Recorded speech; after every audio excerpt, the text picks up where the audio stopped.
Hello, hello, hello. Assalamu alaikum. Ji ayanum, pakhair agale, ni hao, chune shumme, washmale, ohio gonzaimes, guten morgen, hola, bonjour, privyet, kaifa hal, hale shuma chatore, ahlan wasal, marhaba, buna, mucho, gracias, suavigap, and a very amazing good morning to everybody who's tuned into PTV World and watching World this morning alongside Shazad Khan. Ladies and gentlemen, wherever you are, in different parts of the world, we definitely hope and pray that everybody out there is doing just perfectly fine. Ladies and gentlemen, this is a very testing time for all of us, for people all over the globe, for the total population of the globe, and I think that it's only patience which is actually going to take us through. But other than that, I literally hope and pray every day for the betterment of all the people on the face of this planet. And not just that, I hope that everybody is taking all of the precautionary measures because of COVID-19. Now, ladies and gentlemen, as we all know that everybody has been in quarantine or self-isolation, or they are staying within their homes, and I think that Pakistan is doing very well. And as a matter of fact, there are other organizations who are actually commenting on how well the Pakistani government has actually taken notice and then at the same time have acted upon all of it to make sure that that the disease does not spread on that scale where we can see in Italy or China or elsewhere or even in the United States for that matter.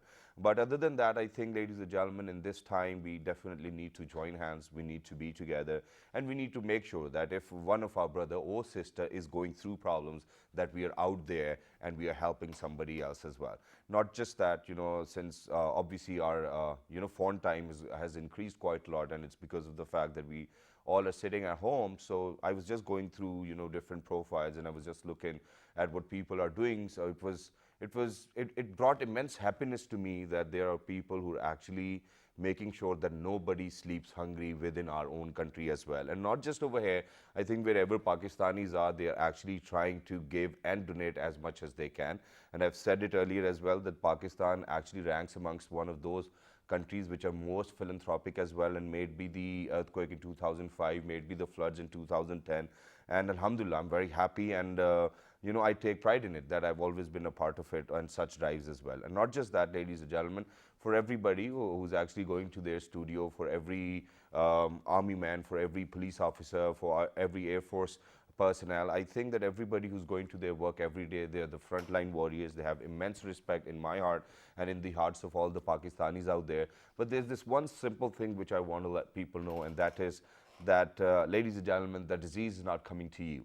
You are going to get it yourself. So please make sure that you stay at homes. And if there's any kind of problem, all you need is to call someone, So whenever there are testing times, ladies and gentlemen, we call our friends, we call our parents, we probably call our wife, and we ask them, or we probably just want to have a word with them that, okay, this is what I'm going through, can you help me?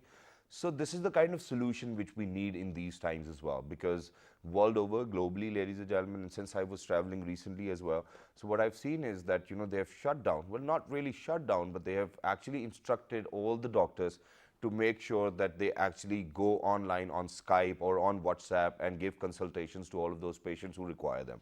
And I think that this is something which we have been working on in the past years as well, but now all of a sudden we see that, that the importance of such a segment has just emerged, and everybody is actually trying to make sure that they have somebody's number who is actually a doctor, and they can call him or her so that they can ask about the problems they have.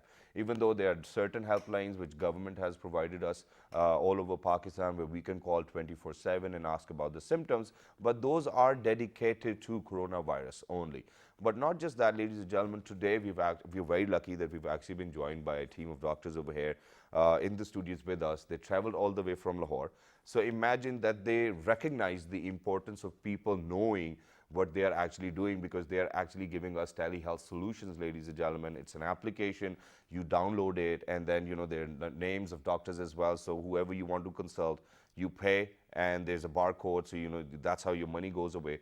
So this is a little information which I have about it, but we have the team behind all of this as well. There are people who actually call them from remote areas, from Balochistan or from elsewhere as well. So imagine how important it is for people to know in the first place that there's this application, there's this telehealth application which is available.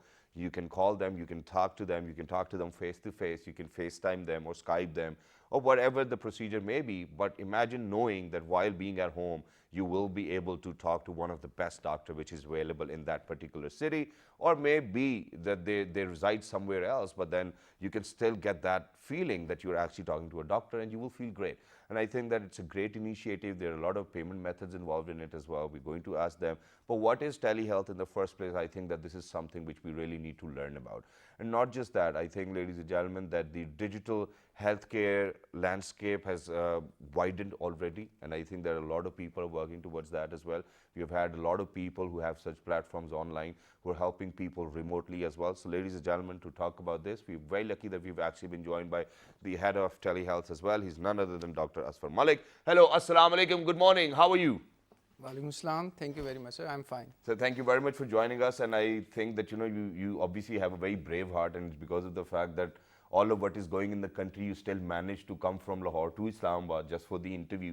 Thank you very much, and yeah, respect levels just going up. Thank you very much for joining us. Thank you for inviting. Thank you very much. And alongside Dr. Asfar, ladies and gentlemen, we've actually been joined by a PG trainee, pediatrics as well.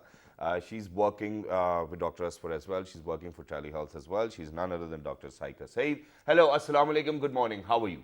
Walaikum salam, I'm fine. Good morning. Thank you very much for joining us. It's wonderful to have you. So ladies and gentlemen, let's get the conversation started for everybody who's out there. Ladies and gentlemen, as I've mentioned, that we really need to make sure that people in the remote areas get to know about it. So for everyone in 45 different countries, whoever is watching us, please make sure that you let everybody know that there is this application and you can call the doctor from anywhere in the world. So Dr. Asfar, I'm going to get started with you. So this is a company which back in 2017 and 18 thought about telehealth services as well. How did it all happen? What's happening, and what is telehealth application itself? Well, sir, Medicount Private Limited was incorporated in July 2018. All right. And Health Pass is the retail product name of our company. Okay. And Health Pass is backed by Allianz X, which is a German financial group. Okay. Now, we at Health Pass, we really believe to improve the health of people of Pakistan. Okay. Now, this is our vision, the vision with which we started with. Yep. So, initially we started as a digital payment solutions company at healthcare service providers. Okay. And during this endeavor, we were successful in empaneling more than 500 plus top quality healthcare providers throughout Pakistan, Right. in all the big cities. So are we only talking about healthcare providers, or are we even including hospitals, small clinics, everyone in it? It's a good question, sir. When we say healthcare provider, Yep. it means clinics, Yep. hospitals, labs, pharmacies, medical imaging centers such as Okay. CT scan, MRI. Yeah, So yeah. it's a complete ecosystem of when we say. So initially, just to correct myself, so initially when you started, it was an online payment solution. So wherever you're going, may it be to a hospital or may it be to a lab, so what we have to do is scan the barcode, and that's it, your payment's done. QR code, sir. QR code, yes. It started as a digital payment solutions company for healthcare providers specific only. Yeah, well, that's great. So now moving on, talking about this telehealth application, when was this made? When the telehealth application came into being, and what is the sole purpose of this application? Okay, having successfully started the QR model, in the first quarter of 2019, our board and our CEO, we decided to set up a telehealth app. Okay. So by July 2019, our app was up and functional, Yeah. both at Android Play Store and Apple iOS. Oh, well, that's great. So anybody can download it. And is it for Yes. free, or do we have to pay some amount? Sir, initially the first call is free, Yeah. and for the second call there is a very nominal fee of rupees 150, where you can access 24/7 MBBS and FCPS doctors via our app. Wow. So, Any time of the day. so what we are trying to say by saying that MBBS doctor and FCPS doctors is that we have physicians on the application, not surgeons. Even we have two umbrellas. One is the MBBS doctors who Okay. are there available 24/7. All right. And we have also a network of consultants which with 25 specialties and All right. more than 60 consultants, including oncologists, physicians, dermatologists, endocrinologists, you name it, and we have it on our app. Well, that's great. So ladies and gentlemen, here it is. So what you need to do is that you need to download this telehealth app, and you obviously need to make sure in the first place that you know which doctor to call, whether, I mean, unfortunately, I don't think that anybody has to call an oncologist, but just a physician probably, if there's a problem in your chest, first of all, I think it is very important for people to identify which doctor to call. That is very important. So having a wide range of doctors from each and every field or from different walks, obviously within the medicine, I think that that's very fruitful for everybody to know that there are people out there who will be talking to them and giving them solutions. But very quickly, sir, this 150 rupees charge which you're talking about, this charge actually includes the fee of the doctor as well, or is it just the call charge? Sir, it includes everything. I mean, you just have to pay 150 rupees and you can consult a doctor. For consultants, there is a separate fee structure. Okay. But this 150 rupees is for the general MBBS practitioner doctors, and they are on our payroll, and you can consult them. They actually sit at our campus in Islamabad. Wow. They sit in-house so that the discipline and the quality could be maintained. So they are available 24/7, morning, evening, night shift. Wow. And I think that it's fabulous as well. So ladies and gentlemen, it's a 24/7 thing, even in the middle of the night, you wake up and you think that you're not feeling fine. What you can do is that you can probably go into this application and figure out yourself the kind of problem you're going through and just talk to the doctor. So, I mean, don't you think that it is a little difficult to get the doctors to be up at night and then talking to their patients or probably somebody else, even though that it's their responsibility, but having or making sure that the doctor will be available 24/7, don't you think it's a little difficult for the doctors to manage? It's a very valid question from your side. Now that's the reason that we are running our own in-house campus, where doctors actually have to join the duty, come from their home, sit at the workplace, sit at the desk, and so that the discipline and the quality could be maintained. Wow. So we are probably the only telehealth company which has introduced this concept that doctors should not sit at their homes, but they should actually come to a campus and sit at their workplace, just for the reason that you asked, that they are attentive, they know they are going on a job, they are on our payroll. They don't take a call for granted. Because, I mean, they are actual employees of our company, and so it's a proper corporate responsibility for them to be attentive and to be... Well, that's great. Thank you very much for telling me, because I, to myself, thought that, the doctor might be sleeping and he just picks up the call and he's like, okay, what's happening? Is everything all right? But no, ladies and gentlemen, the doctors are within their own clinics and you can call them, and they've made sure that they're on their payroll. So there are no excuses, and it's a professional thing. So far, 50,000 downloads as well. But let me move on to Dr. Saika over here. So Dr. Saika, I know that it's your first interview, and I hope that you're very relaxed over here and that you do not have any problem. I'm perfectly fine. So let me ask you, what kind of different queries do you get on telehealthcare as well? First of all, I would like to tell you that on telehealth consultations, we don't deal any kind of emergencies. So if a patient calls for high blood pressure, high sugar levels, or any other emergency, in such situations, we refer our patients to established hospitals and clinics so that they can, that they can get the immediately emergency treatment. Apart from that, most frequent telehealth consultations are throat infections, uncomplicated chest infections, diarrhea, food poisoning, gynecological issues. And we also provide consultations on some taboo topics where patients do not feel comfortable to consult doctor face to face, and they feel more comfortable to consult doctor from their home and from their own comfort zone. Well, that's great, but I think that, since we're talking about Pakistan, so there are 71 different languages in Pakistan. And normally, when obviously from Islamabad or Lahore or Karachi, wherever you go, you see that people speak Urdu very fluently. But speaking about the remote areas, where you, even before the show, was telling me that, there were people calling you from Balochistan, where there were no hospitals approximately in 100 kilometers area. So how do you communicate with them? Do you have interpreters, or do you have doctors who can speak in the native languages? How do you go about it? Actually, we are having doctors who can speak every language, alhamdulillah. They speak Urdu, English, Pashto, even Farsi. So it's easy to get them. So it's easy. So, you can pretty much communicate with everybody out there as well. So, Khawatino Azad, I think I need to say it in Urdu as well. TeleHealth जो application है, ये एक ऐसी application है, आप इसको mobile में download करें. ये किसी इमरजेंसी में नहीं डील करेंगे, लेकिन आपके पास डॉक्टर्स के बहुत सारे राब्ते होंगे इस एप्लीकेशन के अंदर. आप उनसे बात कर सकते हैं. 150 रुपये कटेंगे आपके. आप पूरे मुल्क में, पूरी दुनिया में आप कहीं पे भी हैं, आपको डॉक्टर की सर्विसेज अवेलेबल होंगी जो छोटे छोटे मसले मसाइल रात में किसी भी परेशानी का बाइस बन सकते हैं, उनका हल आपको दे दिया जाएगा इंशाल्लाह. But now, focusing on this aspect of the telehealth care as well, Dr. Saab, I'll move on to you because I think that it's a little difficult. So what I want you to tell us is, don't you think that over the phone, the diagnosis can actually go wrong? Because over here, what I've seen in Pakistan, that people half of the time, they might have a shoulder pain, but they're going to tell the doctor that they have got pain in their palm or probably the hand. So people over here are not so educated that they can let the doctor know what they're going through or what kind of sufferings they have. I mean, for example, if the doctors are going to ask them for symptoms, they'll be like, "Suiyan chubh rahi hain sir ungli mein." So I know that the doctors are very experienced, but do you think that there are fair chances of the diagnosis going wrong?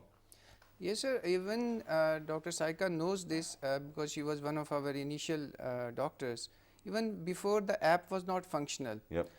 I had personally compiled a list of telehealth notes for the doctors. Yep. And the one chapter was which telehealth consultations to avoid and give first aid and refer immediately. Okay. Like it had about 15 such scenarios Alright. and symptoms, like if somebody is presenting with a chest pain and sweating, Yep. and even if it is a diffuse chest pain, you can't localize it to heart, but there is a suspicion.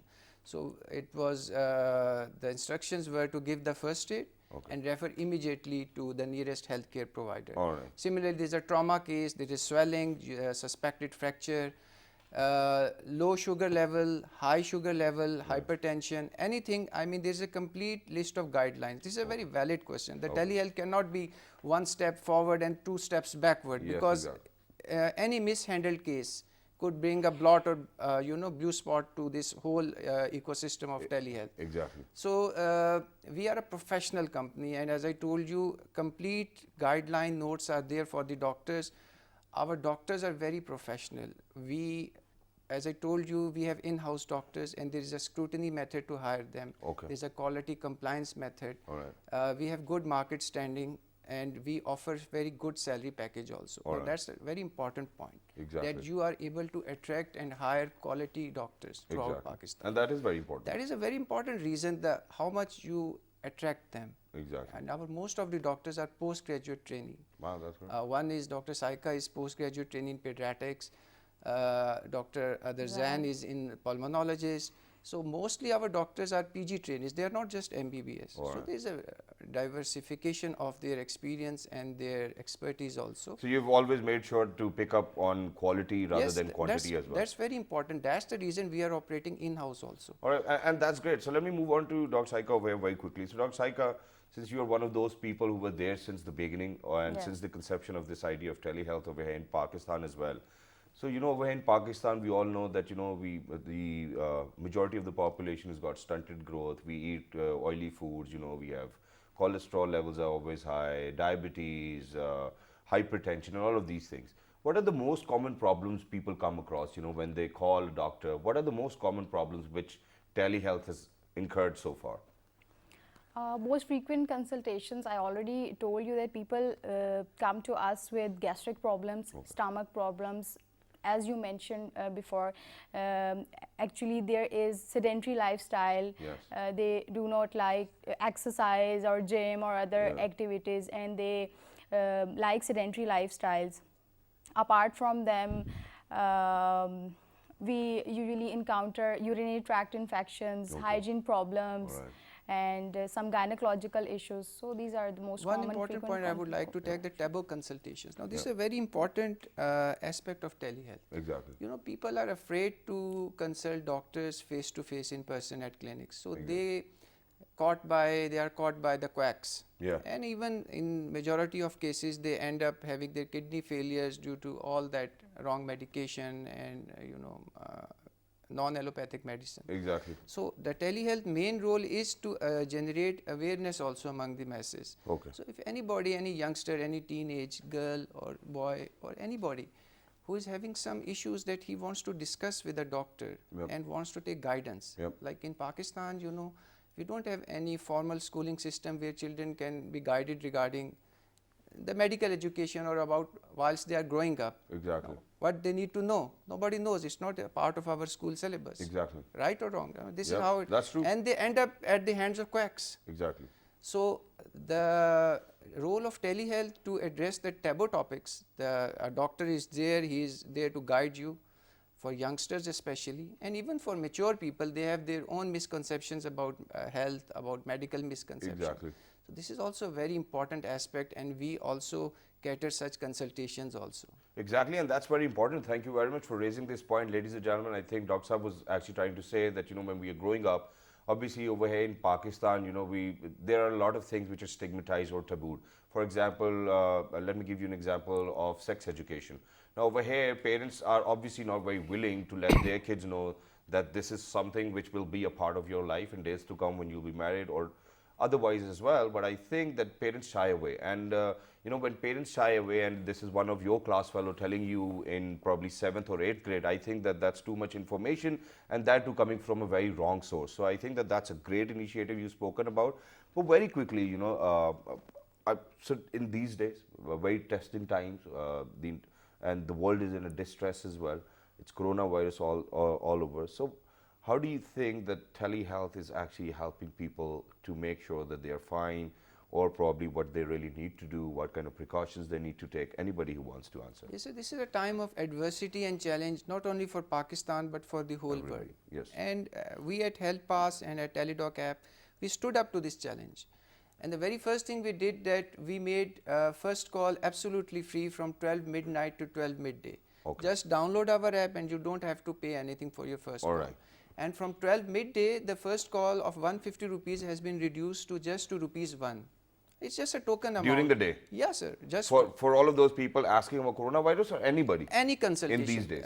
This is our, expertise, that we are not limiting our free consultations just to coronavirus. Okay. Any consultation, because we are privy to fact that OPDs have been closed. All right. And the hospitals across Pakistan are not functioning at per their optimal capacity. Yep. So we stood up to our corporate social responsibility, and with our board of directors and our CEO, we took this decision that this is the time to help Pakistan, and our fee is just ₹1. And I am very glad that during these times we are catering calls from far off remote areas of Pakistan. Even Kharan district of Balochistan, Dr. Saika would like to tell the use cases, but we feel very proud. And this is the time when people actually need to have a audio video contact with the person, so that their fears and apprehensions, like if somebody is even suffering from a flu, when you have a face-to-face interaction with a doctor, it's a different story. An audio call is a different story. All right. It's a whole different ball game when you actually see the doctor. Yeah. So we have instructions that doctor's camera should be on all the time. Okay. They should be well dressed. They should be happy. They should be smiling. Yeah. The role of doctor is not to create some panic among the patient. So our doctors are mostly smiling when they talk to a patient, and they reassure them about their symptoms. I'm sorry, I'm going to stop you over here. I know that this is something very important as well, and this needs to be done. This civilized culture needs to be inculcated, and that's very important. But do you think that at times otherwise can happen as well, that the doctor is not in the mood, he's not smiling at all, and somebody called you and complained that, Dr. Saab is not even in the mood to talk to me, what should we do? So is there a complaint center or where we can call and tell that, we're not satisfied by the kind of service which was provided to us, where we have even paid 150 rupees, because it's Pakistan, anybody can do pretty much anything. So what do you do with that doctor where people are not happy with his services or her services? So we have a complaint email also, and a complaint helpline also. Okay. And that helpline is not only limited to complaint, it is also a telecon consultation also. If somebody is in the village and he doesn't have access to internet or smartphone, they can call our helpline. On our helpline, there are two options: call to an agent or talk to a doctor. So if he has some complaint about any doctor, or he had a sour experience with a doctor, he can call to an agent and register complaint, and that complaint comes directly to me every day. All right. And the second option is... So then if you receive a complaint, we'll move on to the second option as well. When you receive a complaint, what do you do then? What's the next lie, Amal? What's the next step? Yeah. Fortunately, it's been more than 9 months and I haven't received a single such complaint. Wow. The reason behind is the quality manpower. All right. In every organization, if you hire the right people, if you treat them well, if you keep them motivated, I think they will always smile. Exactly. As I think there is a saying, if you keep your employees happy, they will keep your customers happy. Well, that's great. So ladies and gentlemen, that's how it's going down the line as well. But then very quickly, I think it's very important that we talk about this aspect where teledoc, ladies and gentlemen, is very helpful for everybody else, and it's because of the fact that people from remote areas where there's no hospital in a 100-kilometer vicinity, what they can do is all they have to do is download teledoc, make sure that that they call and that the doctor will be there. But you need to ask about such experiences. We'll have to move on to Dr. Saika over here. So Dr. Saika, you were telling us that you were getting calls from Balochistan, Yes. somewhere from Gilgit-Baltistan as well, from where there are no hospitals elsewhere. There's only one thing which I wanted to ask you. So, in such remote places where there are no hospitals, there are no internet or no nothing, how did people get to know about teledoc and how did they download it? What's the procedure, or probably is it the people at the pharmacy who've downloaded the application and they're helping people in their village? How does it go around? It's a technical question, so Sure, go I ahead. would like to answer. We have also teledoc reselling agents. Like in Okay. Balochistan, we have certain pharmacies that are linked to us. So the pharmacist is using his mobile phone, Okay. and his number is whitelisted. He is going to the remote areas. He is going to tents even where the Yep. Bedouins are living and the traditional Balochi people live. So Yep. that's how, we have established this teledoc reselling concept, where in a vicinity, if a local person who is a healthcare provider, maybe a pharmacist or a nurse, and who has a little bit know how the things work, that could be used as a hub and spoke model. So Alright. that he could be our agent there. He can arrange the telehealth consultations to the masses who don't have access to smartphone or internet. Okay. So this is the exact use case where a pharmacist in Balochistan actually expedited a call. Wow. Dr. Saika can explain that. Sure, go ahead. I have a very good experience in remote areas of Pakistan. Okay. I would like to share an Sure, example sure. with you. A few days back, I received a call from Kharan, that is a district in Balochistan, Yep. and it's a very remote area. People do not get medical facilities very easily. It's Yep. very difficult for them to access the doctor. So what I noticed on video call, that a female patient called me, and she was sitting in a tent. All right. In a very pretty condition, wearing some traditional dress and having some traditional get it, yeah. ornaments. So actually I diagnosed her, and she was having stomach ulcers. Okay. And she was having excessive weight loss since 2 years. Okay. So I prescribed medications, and after 2 weeks, surprisingly, she called me again Yeah. for special thanks. Wow. And at that time, I felt very happy. So I think telehealth will become more popular in remote areas in future also. Exactly. And I think that, ladies and gentlemen, we need to adapt with the changing trends as well. But the conversation has been very lovely so far. And I think that at this point of time, ladies and gentlemen, we have to go for a short break because we have another segment. But Dr. Saiba, if there's anything which you think I've missed out on, you can please let the people know where to download the application from and what is the procedure, just very quickly. Just a quick wrap up that our app teledoc is available both on Health Pass and on Android Play Store and iOS Apple, and it could be downloaded there. Just a brief, I would like to say about the future of telehealth, Yes, sure, because this go is what is very important for Pakistan. Yeah. So we at Health Pass, we envision a very promising future for telehealth, and our vision is that this telehealth is not limited only to a teledoc consultation. Okay. We want to establish a complete digital health ecosystem. That also includes not only teledoc but online pharmacy, online lab, and online home medical services. That is, the patient's journey doesn't end at the end of a teledoc consultation. If some medicines have been prescribed, he is able to order those medications online, like And just they'll be delivered at his place. at home. And then the teams will be going there to get their blood samples. Sample draw at home via Actually, phlebotomist. patient gets treatment at their Doorstep. home. Yeah. Yes. And that's great. And not only that, if some IV medication is required, a nursing care is required, or attendant care is required, even that could be ordered online. All right. So it's a complete, like a food panda model for healthcare. Wow, well, that's great. And So all basically, these, it apps- saves everything: energy, time. Exactly. And money. ladies and gentlemen, it is a window which is full of solutions, so you really do not have to go anywhere because this is what people call it. This is known as the one window solution, ladies and gentlemen. Thank you very much, Dr. Saab. Thank you Thank very you, much, sir. Dr. Saiba, for Thank taking our time and traveling from all over Lahore to Islamabad for this interview. Not Dr. Saika, but Dr. Saab as well. Ladies and gentlemen, for everybody who's out there, we actually have to go for a short break, and when you guys will come back, because we have received enormous amount of emails on our pages as well, that there were questions which were being asked by pregnant women in these days of pandemic, ladies and gentlemen, what they need to do, how do mothers need to look after their newly borns, or people who are actually, or women who are actually pregnant at this point of time. They were very worried. that whether their child, which is about to be born, prone to coronavirus or not. So we actually have a sonologist to talk about all of this as well. Please don't go anywhere. We'll be right back. And thank you very much, Dr. Saiba. Thank you very much, Dr. Saab. Please make sure that you actually download TeleDoc, ladies and gentlemen. It's actually going to help you as well. And in times of need, you really need somebody to talk to. So, and I think that this is fabulous. But very quickly, one last thing. So after talking or being in conversation with the doctor, is there any option on the application that we can give a review about the doctor? Currently, it is in our sprint, and it will be functional within a month. All right. Well, that's 5-star great. rating, 1-star rating, like the Yeah. Like booking.com. Yes, sir. So thank you very much for being with us, ladies and gentlemen. We're going for a short break. Don't go anywhere because we are here for you.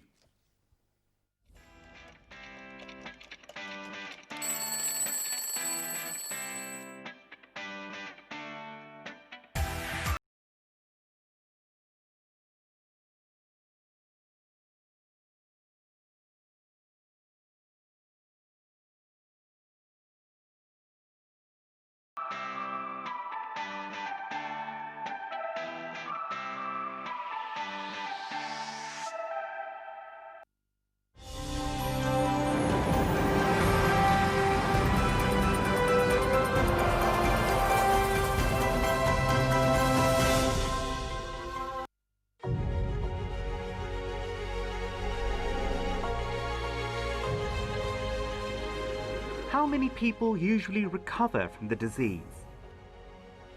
About 97% patients recover from the disease.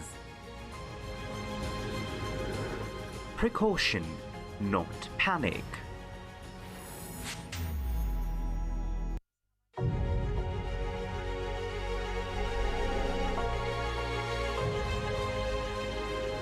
How does COVID-19 spread? The disease can spread from person to person through small droplets from the nose or mouth of the infected person, which are spread when he coughs or sneezes. You can also catch it by touching the objects and surfaces around an infected person and then touching your eyes, nose or mouth. You can also catch COVID-19 if you breathe in droplets when a COVID-19 infected coughs out or exhales droplets.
All right, ladies and gentlemen, welcome back for everybody who just got tuned into PTV while you watching World this morning alongside Shahzad Khan. Ladies and gentlemen, before going towards the break, we were actually in conversation with a team of doctors who were actually letting us know about this TeleDoc application, which you can download on your cell phone and actually be in conversation be online with your doctor and talk to them about whatever problems you have. Obviously, they do not deal with emergency patients, but they do deal with people, for example, stomach aches, headaches, flu, and these normal problems which are not very important to attend to as soon as possible. But other than that, ladies and gentlemen, as I've mentioned, that we've got a lot of mails, a lot of people are writing to us that my wife is about to deliver, and are we more prone towards, or is our baby more prone towards having the coronavirus? And then there have been a lot of questions about it, or for mothers who just became mothers, they are very worried about their newlyborns as well. So we'll be talking about that. But very quickly, ladies and gentlemen, we have been hearing that, you know, what we need to do in this time of pandemic is that we need to wash our hands with the soap, and we need to wash them for continuously 20 seconds. And I think there's a big question mark. Why 20 seconds? Why not 10 seconds? Why not 15 seconds? And, you know, we do not have a habit of dhote jao, or, you know, keep on rubbing our hands. But why is it important? This is something which I want to ask from my very amazing guest over here, ladies and gentlemen. She's none other than a consultant sonologist as well. She's none other than Dr. Noreen Tariq. Hello, assalamu alaikum, ma'am. Good morning. How are you? Assalamu alaikum. Good morning. How are you? Absolutely perfect. Thank you very much for joining us. So here's the question. That everybody needs to wash their hands with the soap and for continuously 20 seconds. Why 20 seconds? Bismillah ar-Rahman ar-Rahim. Before I start my talk today on coronavirus, and especially the washing hand, I would like to quote here a medical proverb. Wash your hands before you go out to protect others, and then wash them again to protect yourselves. And when we say protect others and protect yourselves, here protection reflects saving lives. Because washing hands these days are basically essential for saving lives. Exactly. And the whole world has now realized, I mean, not thanks to coronavirus, but thanks to coronavirus, the whole world has realized the significance of self-hygiene and of washing hands. And alhamdulillah, most of us here observe the highest form of hygiene anyways, 5 times a day, at least 5 times a day. But the world has now realized how important it is to keep yourselves clean and wash hands again and again. And before I come back to your question, why wash with soap and why at least 20 seconds? Infection, I would like to throw some light on coronavirus infection itself. Infections, as we all know, can be of 2 types. They can be bacterial and then they can be viral. Bacterial infections, as most of the laypersons even know, bacterial infections can be, they are bacterial in origin, and bacteria are microscopic organisms. They cannot be seen with naked eye. And the basic fact is that they can survive outside a host body. And luckily, we do have treatment for them, and that is, as we all know, antibiotics have been invented to treat bacterial infections. But very, very unfortunately, viruses are a different set. They are not essentially living. They are microbes. They are nanoparticles. They are structures with a single strand of RNA. They cannot survive outside a host. And unfortunately, these days, currently, due to the coronavirus situation, is human bodies are the latest host of these viruses. And to this date, we do not have an absolute or definitive treatment for viral infections, although vaccines have been invented in previous past. And so, as we must have heard, polio was once a very big threat to the human race. And then a vaccine was invented, and it's almost eradicated from the world now. Now, coming back to coronavirus. Why 20 seconds? Why 20 seconds? Yeah. So when we say why 20 seconds, basically because this coronavirus has a structure which the outer layer of this virus is of protein and fat. So you can imagine it's a small grease ball. And you know, when your hands get infected with droplets of oil, the oil doesn't wash away with water only. So soap, basically, you can, coronavirus is a very sticky virus. So when you wash your hands with soap, soap basically helps to dissolve the virus, and then when you rinse it with water, it washes away. And not only the question is of soap and washing it or rinsing it for 20 seconds, the thing is the technique, how you wash them. So you lather your hands with soap very well, both surfaces, and then go in between your fingers and try to cover your wrist as well. And this is how, when you rinse it for 20 seconds, you basically make sure that your hands are now clean of the virus. Well, that's great. Thank you very much for letting us know as well. And ladies and gentlemen, I think that these days the only OCD people have got is this one, to wash hands and keep on washing their hands as well, which is great. But Dr. Saiba, I think that what people would love to know over here is that, you know, since you have been affiliated with women's imaging as well, so how do you think that, you know, that your speciality can be of utility in this time of pandemic? Myself being basically a consultant sonologist, and I deal especially with women's health imaging. Well, let's realize the basic fact that women are they are the frontline warriors. Be it a small setup inside a home, inside a small kitchen where a mother is cooking food for her kids, or be it in a larger hospital setup where a healthcare worker is fighting to prevent or to save its patient's life. So women are the frontline warriors. They bring the responsibility of the society on their shoulders. So when they are at home, they are responsible for their families. They have to be they have to play the role of a wife, a mother, a daughter-in-law. So when I say women's health imaging is correlated with this, that brings me to the point that women have to assure that they are themselves in the best state of health, especially because they have to play their role in different sets of their life. Yeah. Of course. So we have to make sure that they are in the best form of their own health. And when we talk, your next question, I'm assuming, must be about pregnant women. Yeah, because this is a question that I've been hearing so much constantly throughout my practice. Dr. Saab, I'm pregnant. What happens to me? What happens to my baby? Exactly. Relax. Well, first thing first, congratulations, you're pregnant. Secondly, rest assured that pregnancy in no way makes you more vulnerable to this infection than the general population. Okay, so that is the basic fact that we all need to realize, that pregnant women are not vulnerable to coronavirus infection more than a general population. How? I mean, this is a very interesting thing you've said. So to my understanding, what you said right now is that there are lesser chances of pregnant women getting coronavirus than the general masses? Well, not lesser, but not greater by that. By So, any so sense, not even greater. So, I mean, pregnancy is a condition. It is not a disease. Pregnancy is a status of a woman during the reproductive years of her life. Exactly. So, when again, I would repeat, coronavirus infects, or coronavirus finds a host who's already vulnerable, so who's already at higher risk. So the age group above 60, and then there are people with pre-existing conditions such as diabetes, or older age group, diabetes, carcinomas, cancers, anything which makes you more vulnerable, any condition. So pregnancy is just a state of during, it is not a disease. So then let me ask you, do you think that the immunity levels of a pregnant woman are much more lesser than any other woman? No, they're not. They're not. Thank you very much. A pregnant woman is just like any other general population of the woman, except the reason that she is actually caring for two lives, not for one. Okay, so well, I think that's a great news as well. So what about women, because they're very worried about their unborn babies, and then there are women who are worried about newly born babies as well, mothers. So how do you think that they need to differentiate, and how do you think that they can protect their babies from getting coronavirus as well? Because for the delivery part, anybody will have to go to the hospital, and I think that these days hospitals are not that safe, even if they take all the precaution measures. So what are the best solutions for the babies? Because everybody's going to come, everybody want to touch the newly born baby as well. So I think that the mothers need to be a little ruthless.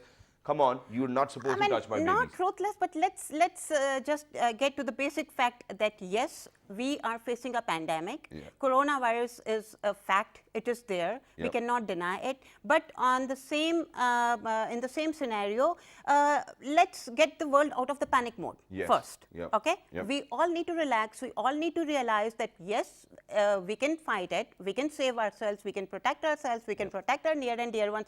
Only observing few protective measures. Now, first, let me get back to your pregnancy question. That yes, if a woman is pregnant, well, let me put this fact straight in front of you. First thing first, a pregnant woman in no way is more vulnerable to coronavirus than a general any other woman. Secondly, pregnancy in no way can lead to some complications due to the coronavirus. God forbid, if a pregnant woman is infected with coronavirus, it cannot lead to miscarriage. There has been no evidence. When I say it cannot, I mean there has been no evidence to prove it, right? Apparently.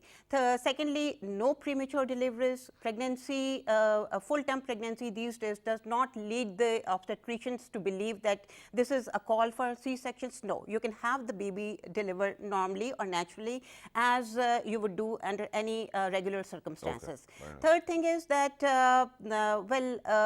this virus cannot be vertically transmitted from the mother to the baby. So let's make it very clear. No. it cannot be vertically transmitted from the mother to the baby.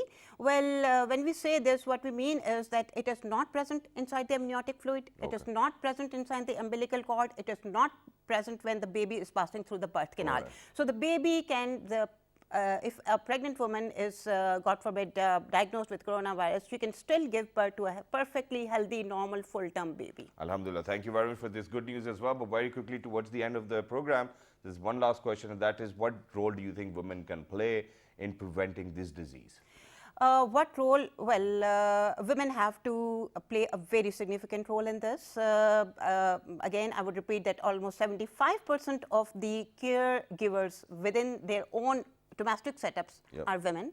And then 70% of the health caregivers, healthcare providers in the bigger hospital setups are again women. So we come to the situation again that what do we do with these women? Or what role do these women play? They have to play a very important role in this, because being a mother, you can sit down with your kids. Do not assume that the kids do not know what's going on. Kids are very smart these days. You know, we have a world full of social media. So they know, but try to sit down with them and tell them what coronavirus really is.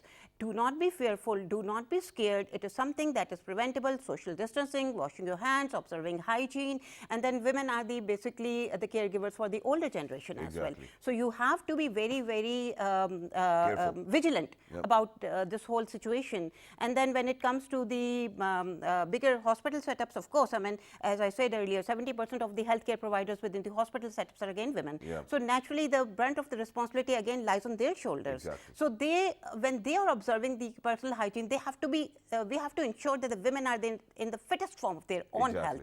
And of course, and healthy women are going to contribute a lot towards the healthy society. That's great. Thank you very much, Dr. Nareen, for being with us. It was wonderful to be in conversation with you, ladies and gentlemen. For everybody who's out there, before I wrap up, there's only one thing which I'm going to mention, and that is that, ladies and gentlemen, everybody is vulnerable. And God forbid, anybody can pick up on this virus as well. So please make sure that you stay at home. So let me be very clear over here. Your friends cannot come to see you if you're in quarantine or if you're in isolations as well. You do not share or hug. You do not share your meals. You do not shake hands. You do not hug anybody. You make sure that you use your elbow, sneeze or cough over here within your elbow as well, so that your hands do not get dirty, and that there's no chance of anybody else catching up on whatever you threw out of your mouth as well. So, and I'm saying all of this is because of the fact that, ladies and gentlemen, that there's this normal understanding that the elderly are getting it. So, for everybody who's got their parents at home, because babies or kids are actually the super spreaders. That's what the UK has said as well, and that's why the schools are shut down. That's why the children are not going out. So just make sure that you're not going to visit your chachu's place, or probably your wife's not going to go visit her mom's place as well. That's how the disease is spreading. Everybody needs to stay in, and that's pretty much about it. Please make sure to look after yourselves, and if there's anybody who's in a problem, who's in a stress, we're going to share all the details from today's topic, and we're going to make sure that we write it on our Facebook page, which is with the name of World This Morning. On YouTube, ladies and gentlemen, we are PTV World. On Daily Motion, we are World This Morning. On Twitter, we are World This Morning without a G. So ladies and gentlemen, please make sure to look after yourselves and remember us all in your prayers. My cameraman, my MCR team, my boss, all the guests who have taken out time and made sure that they are going to come to our studios to talk about what can actually benefit the people of Pakistan and elsewhere in the globe, because we go out in 46 different countries as well. Please make sure to look after. Good morning. Bye.